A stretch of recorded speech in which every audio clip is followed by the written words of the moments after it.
On the one hand, you want to mandate not only electric cars, but industrial scale backup batteries for wind and solar farms, all in the name of saving the planet. Yet on the other hand, you want to radically restrict mining, also in the name of saving the planet. Well, you can't do both. You've been moderately successful at mandating electric cars. The California bureaucrats have just imposed such a mandate on Californians over the next decade.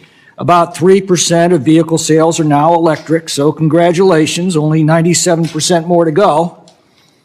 And we don't need to get into a discussion today about where you think the electricity for your electric cars is going to come from. About 80% of our electricity still comes from the very fossil fuels that you're waging war against, and you're creating devastating shortages by doing that. We'll save that for another day.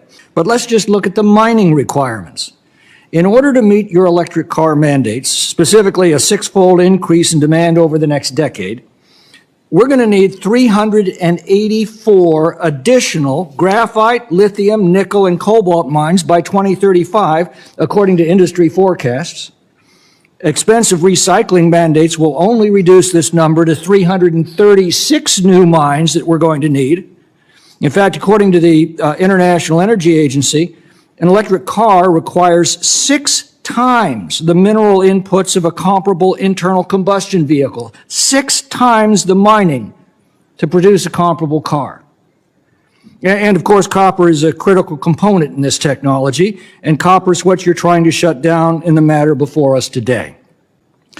If it is your contention that the mining required to produce electric cars is a threat to the environment, then you are also admitting that the electric cars that require it are a threat to the environment. Can't you see how foolish and self-destructive and absurdly contradictory these policies have become? And can't you see yet the damage that you're doing not only to the environment, but to people's lives? As you make it harder and harder to mine the components to meet your mandates, the expense of those materials rises dramatically. We're already seeing that at the gas pump and in our utility bills. And it's not just electricity, it's everything these minerals could be used for if they were more efficiently applied. When something is scarce, it becomes expensive. You're making all of the things that we depend upon for our quality of life more scarce and therefore more expensive. You're fixated on a 1-degree rise of global temperatures over the next century, but you couldn't care less that you're making it financially impossible for many people to heat their homes in sub-freezing winters. Europe's now reverting to burning wood to survive this winter.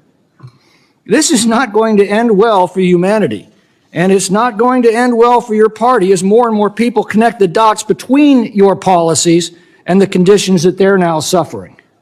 You need to stop this. The resolution before us will at least shed some light on the inexplicably absurd decision that your administration made to unilaterally thwart a bipartisan legislative act and to impede one of the most important copper mines in America. And frankly, you need this information more than we do, because maybe it will dissuade you from continuing with the childish fantasies and the self-destructive policies that you are going to be held accountable for, both by voters and by history.